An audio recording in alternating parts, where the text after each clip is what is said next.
So, our next story is absolutely terrifying. And we're not even talking about The Ring yet. So, we're talking about The Promised Neverland, Right. Yeah.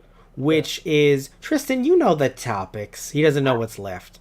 We're talking about The Promised Neverland coming to Toonami. And if you're watching this not live on our Twitch, you're watching this after the fact on our YouTube channel, then guess what? It already aired on Toonami. Hooray! Hooray! Um, but it still is coming to Oh, Toonami. No, yes, it's coming to Toonami irregardless, whether or not we talk about it or not. Is right. But what I'm interested in is the fact that so it's coming to Toonami. Obviously, we know it's English dub, but now we know the cast. So I'll mention the cast in a few moments. Aniplex of America. Apparently licensed it in the U.S., so expect DVDs to come out that are probably going to be extremely expensive that you cannot afford. By you, I mean Tristan and I. That's fair. I mean, no. I don't hate the company, and I love that they want to expand to No, the U.S. I get you. But you know what it is, dude? They took licenses back from Funimation as well. And Right. again, like Aniplex, like they had the Kill la Kill episodes on DVDs, and they would be like, "Here's 5 episodes for." I said 50 last time, but I'm pretty sure it's actually 25. But even then, still 5 for 25, and then the show is 26 episodes, 25 to 26 episodes long. Right. Yeah. Even for 25, that's too much. But I'm pretty sure it was 5 to 10 for $50. Right. I'll look them up again as we're talking about this, just because I'm a little confused. But the point is, that's still a lot of money for anime in the U.S. When already it seems like anime is a lot of money for 13 episodes being, 50 to $60 sometimes. Yeah. And then to tell me that like 10 out of 5 to 10 out of a whole series is going to, out of 26 episodes is going to be freaking $50. Nah, I'm not. But you can still see this on television, and that's what's fun. So this is a very fun show, right, Tristan? This is there's all these kids here. It's going to be a little bit like Barney, right? Well, I don't want to spoil it for anyone. I'll no, just say this well, much. I mean, the show kind of tells The you trailer, right off the bat, the trailer does spoil it. So we're not gonna play the trailer here. But if you don't it's not know, really spoiled. I mean, anything that they say in the trailer is kind of like episode 1, like shit's going down. right? But the thing is that you want to, and yes, you'll know that shit's going down just from us joking about it. But you don't. Yeah. I don't want to tell people what kind of shit it is because Oh, I feel well, like that's it's the thing. Don't yeah. worry. Like, shit's going down, but you won't understand how much shit is going down until you watch that first episode. No, God. but it's just funny because like I'm laughing hysterically because you were like, "Oh, if you want to know that shit's going down, don't you worry, you're gonna know." Oh no, well, because You're that's gonna the know. thing. I have 2 other friends Mm-hmm. that have watched this, and it was hilarious because the one friend I have, he had, it was he was watching 2 series that me and then, of course, Anthony Turtle also got into. Anthony got into The Promised Neverland, and I got into Mob Psycho 100. I saw the first half, and then I was watching the second season. I think you made the better choice. Each of us were respectively talking to the mutual friend about each series, and he's just laughing because he's like, I don't even have to do the work anymore because now Anthony is making me watch Promised Neverland. So I made the deal with him. I'm like, all right, I will watch Promised Neverland with you, because the way they were talking about it, it kind of made me feel like I don't need any more anxiety in my life right now. I just want to watch a cool series and just have a good time. Yes. I don't want the horror. But he's like, no, I have to expose you to this. Damn you, Anthony. I feel like it's me. I feel like it's me showing you. I can't not watch it now. I feel like it's me showing you. What's it called? It's like me showing you Evil Dead, except that was a different kind of horror. Well, no, The Ring was a different. No, actually, yeah, The Ring was a similar kind of horror, actually. From what I've heard, Evil Dead though, different kind of horror. Right. But yeah, so like I've seen half the series now. We're gonna finish it up soon. By the way, it's even greenlit for a second season in 2020. There's a few things that I want to mention. So first of all, if the season just ended. Yes. Just ended. It premiered on January 10th, and it just ended. Let's see, the Friday of the. Okay, so it ended. Watch that over on Crunchyroll if you want. which is so interesting because you could watch it on Crunchyroll as it aired. Again, that's normal for anime in the US nowadays. Watch it on streaming service, okay. But for me, it is insane to think about the fact that the second that it finishes airing, so it finished airing on the 28th, or right. Sorry, not the 28th. Sorry, it finished airing on the, let me see right here, on the 22nd in Japan. Right. I don't know when it came to Crunchy, but it finished airing on the 22nd in Japan. Then by the 28th, there's articles coming out. Yeah, so it's coming to Toonami on the 13th of April, and it's like, to me, that's insane. That's insane. Oh yeah, like the fact that it's already on Toonami, that's insane. Because we were blown away by the fact that like Part 4 of JoJo got onto Toonami as soon as it did. Part 4 is JoJo, Attack on Titan Season 3. Right. I believe One Punch Man might have been close, although I could be wrong with that. Yeah. I mean, because look, yes, there's going to be some simul dubs and stuff like that. You're going to have some stuff like Space Dandy every now and again. Hell, you're going to have some stuff like Fooly Cooly, where like that might come out a little bit before its US version because, Japanese version rather, because Toonami has some money in that. So like I get that, right? Like they're on the production committee. But when you have a situation like this where I don't believe they have any money in that, in Promised Neverland, I'm pretty sure it might be a situation though where Sony owns both Funimation and Aniplex, I believe. Right.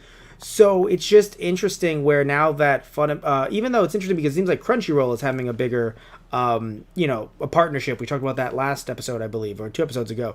Bigger partnership with Toonami. But man, like the fact they're getting Promised Neverland, and the fact that another thing too is, you've seen enough of it, Tristan, to tell me this. It's not an action show. Right? It's not. It's more of a psychological horror. Yes. That matters to me only because I'm not saying I don't like that Toonami gets their action shows, but I always want there to be at least one show on a block at any given time that's different from the rest. And look, I'm not trying to sit here and say that Super isn't any different than JoJo, right? Like one is about brawly men punching each other and some of us watching question their sexuality, and the other one is JoJo. So wait a second. Part 5 dancing. Part 5. You may have gotten that backward. Part 5 dancing stops. Wait a minute. Hold on. No, but I would have said, and the other is Super, but I mean that's just me. No, but in all seriousness, right? Yeah. There are differences between Super, JoJo, and My Hero Academia, obviously. Right. But they're all very action-oriented, and in some cases, especially with JoJo now, it involves a lot of punchy. Right? Some strategy still, but a lot of punchy. So you want an action show that's going to be a little bit different. I think Attack on Titan usually does hold ground there by being something that's different. It's not really punchy. It's I hope my friends don't get murdered, which is like, ooh. It's slightly more psychological than... I'm just saying that it's also there is some more psychological aspects to it, but I just mean that it's more gory, if you so it's different than Super. I can't vouch for Academia, but I can vouch for JoJo. JoJo isn't always as gory. It has its moments, but not always. No. Yes, but and I'm not saying that Promised Neverland is gory either, but I just want there to be that one show that's different. So in this case, it's Promised Neverland. A while back, maybe a few months back, it was Pop Team Epic. Different reasons they were different. Although I would love for Pop Team Epic, the psychological horror. Could you imagine if Pop Team Epic did a joke about the Promised Neverland? They could do something really funny in a really horrible way. Oh god. You and I both know it would be hilariously terrible, Tristan. Anyway, my point is that you should always have something different. Like back in the day, even though it was a comedy, back in the day, I remember Hamtaro was the one that was different. Or something that's also kind of different. It was a comedy, but as a kid, I was confused. I was like, why are all those ladies on that man? Tenshi Muyo. Right. Very different than some of the action-oriented stuff on the block. So, Tristan, are you happy about Toonami getting something different again and having that that one show that? I definitely think that Promised Neverland is definitely a show that deserves a slot. Yeah. I mean, not to say that there aren't shows that don't get on Toonami that would deserve a place, like, of course, but I'm happy that it's coming onto Toonami and that it'll get a chance to be... I mean, I guess it would already be considered popular among an English audience, but to get the word out. Question: Do you? Well, I think that the word is already out, but I think Yeah. that it should be held. Yeah. It should still be talked about. My question is: I've heard some people saying in the comment section it might be a little bit too slow. Do you agree with that, or do you disagree with that? Do you think that fans who can watch it on a weekly basis on Toonami without maybe trying to jump ship to Crunchyroll to try to marathon it, or another streaming service? Interesting, because it definitely it's a series that will suck you in to the point of I have to see the next episode kind of deal. And So so, is it a little nerve wracking that the next episode is conveniently available on other streaming services? yeah, If someone maybe is a little okay bit, with yeah. if someone's okay with making the jump, because there are some Right. people who either they have stigmatisms, they actually can't read subs, they can Yeah. read just subs going on, like it's really hard for them to follow. Right. And then there's also other people who just dub only, which is fine. Yeah. So maybe And they it could sounds like stay, a great hopefully. dub too. Oh From yes, let's the trailer. and not only the trailer, but let's look at some of the actors and actresses right now who are working on this. We have Erica Mendez as Emma, who I'm pretty sure Erica Mendez actually worked. She was the main character in Kill la Kill. Speaking of, we talked about the game earlier. Right. We have Jenny Tirado as Norman, or Jean. No, but there's an IE at the end there. Interesting. Laura Stahl as Ray. Laura Post as Isabella. Rebecca Thomas as Crone, Cedric Williams as Don, Ryan Bartley as Gilda, Amber Connor as Phil, Michelle Ruff as Nat. Oh, Michelle Ruff. Heard of Michelle Ruff before. Oh, and wow. Okay, wait. So before we get to Christina V, even though, actually, no, let's get to Christina V as Thomas. And then we have Brianna Knickerbocker, literally a street by my home, as Anna. We have Dana Hayes as Lanian, and we have Jackie Lastra as Connie. And then Steve Staley is directing the dub for Aniplex of America in association with Bang Zoom Entertainment, and Erica Mendez and Tyson Reinhardt, it should be Reinhardt, are adapting the English scripts. That's awesome. Also want to mention, so let's look at Erica Mendez for a second, as well as Michelle Ruff, and of course Christina Lee. Tristan, you're going to know all three of their names once we point them out. One thing I want to mention, Tristan, is something awesome, is that I don't know a lot of these names, which is something that I love in this industry, that I can actually watch a show and not know most of these actors, because, look, I love some of these actors so much, but I feel like, there's going to be like a frog in the episode voiced over by Johnny Young Bosch. And I'm like, oh, that's his legal requirement to be in the episode. Like, there's just certain anime where it's just like some of these actors, you can't escape from them. And Right. you love their work so much, but you just want to see some new talent come up. And of course there's new talent. Of course there's always going to be new talent. There's always going to be someone, like, you can't say that there isn't new talent. Like, of course they don't have to just be in their 20s. You could be in your 30s trying to break into this, in your 40s. If you're good, I would love for you to get a shot at this. So, but talking about Erica Mendez for a second, I want to make sure I'm right talking about her role in Kill la Kill. I was correct about that. She is Ryuko Matoi. She is also, by the way, in Berserk. She is Rickert. All right. Oh, God. Okay. She is Rickert in Berserk. She's actually... Oh, she's Retsuko in Agretsuko. Right. That's funny. She's in Boruto. She is in Cyborg 009. Oh, wow. Oh, wow. Okay. Well, Cyborg 009 Call of Justice. It's a movie. She was Cyborg 001. / the person's name is Ivan Whiskey. Ivan Whiskey.